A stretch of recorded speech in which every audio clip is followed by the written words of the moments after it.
Men and women who work on drilling rigs put in long hours and spend weeks at a time away from their homes and families. When they're on the job, drilling rig employees work 12-hour shifts, or towers in industry parlance, which is spelled like tours. They then get another 12 hours to sleep, eat, exercise, read, or call loved ones back home. Rig schedules can vary depending on the drilling contractor, but it's common for offshore workers to fly out to the rig for 28 days of work, followed by 28 days off. Del Manning has been with Rowan Companies for 12 years and currently serves as a driller. He's worked as far away as Malaysia. Normally, when I go out, we're gone for 28 days, so we'll get out on the rig, we'll get out there by chopper, we'll have a safety induction. And I go to a pre-tower meeting about 11:30 or so. We have our pre-tower meeting. We discuss the day. About midnight that night, it'll be the same thing. The other driller will come up, he'll make relief, and then it's get some rest. On the onshore side, workers typically spend 14 days on the rig site, followed by 14 days at home. Mark Hanks has worked for Precision Drilling for over 20 years. He's currently a rig superintendent.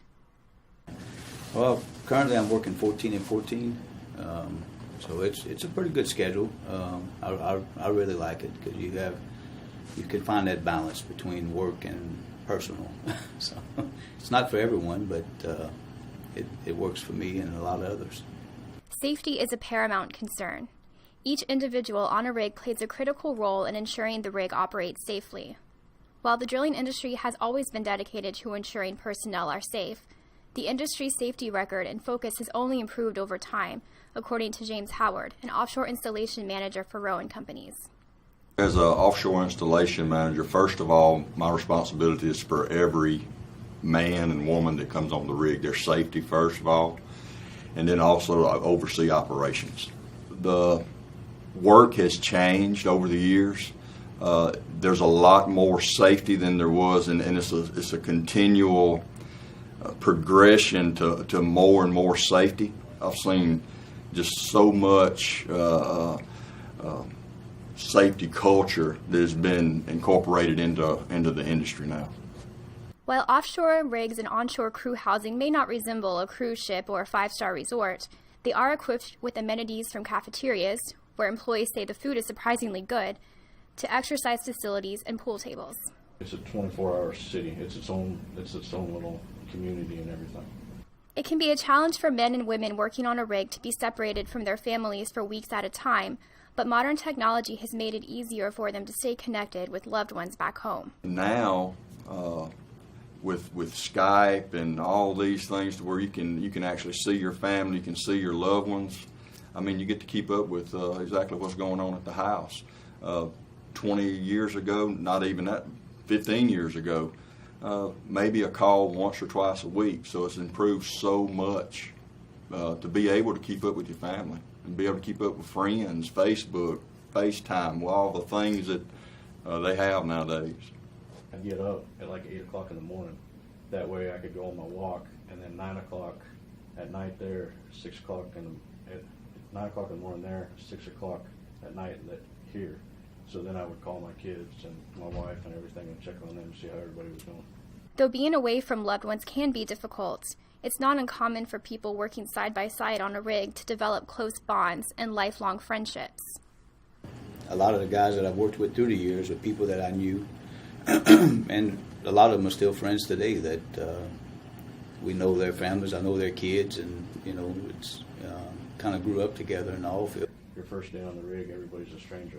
But by the end of that 2 weeks, maybe the end of your first hitch, second hitch, everybody's a family. When you're home, and let's say your wife or your kids are at school, work, that kind of stuff, you're going fishing with them, you're going hunting with them, you're going to picnics with them, everybody's getting together. It's your second family. All of the hard work on the rig and time away from home is rewarded with good benefits, great pay, and time off, employees say. I love the time off because you get to spend so much time with your family. Now, taking that we're gone for a lot of time, but whenever I'm home, I'm fully involved with my family, and I really take advantage of that. So I have to say that's the number one perk for me, is being off and catching up with my family and being with them, being able to go on trips. We can go on 2-week trips, no problem. I mean, not very many people can do that. There are also ample opportunities for hardworking employees to turn their first job on a drilling rig into a lifelong career. There's a lot of opportunities. I mean, it's when you start out as a roughneck on a rig, it opens the doors to a lot of different things. You can go into mud engineer, directional drilling, even company man, consultant, and stuff like that. You have a lot of opportunities. You just decide on what direction you want to take, or you can just stay with the company like I did and move up within the company. And it's a very rewarding job. It really is. I would recommend it to younger people just getting started in life, is getting into the workforce. It can open the doors to a lot of opportunities. So it doesn't just have to be a job, it can be a career. A drilling rig is a community. Each and every person on the rig looks out for their colleagues, who often become their closest friends. The work in isolation can be difficult, but the lifestyle, career, and financial rewards make it worth it for those in this line of work.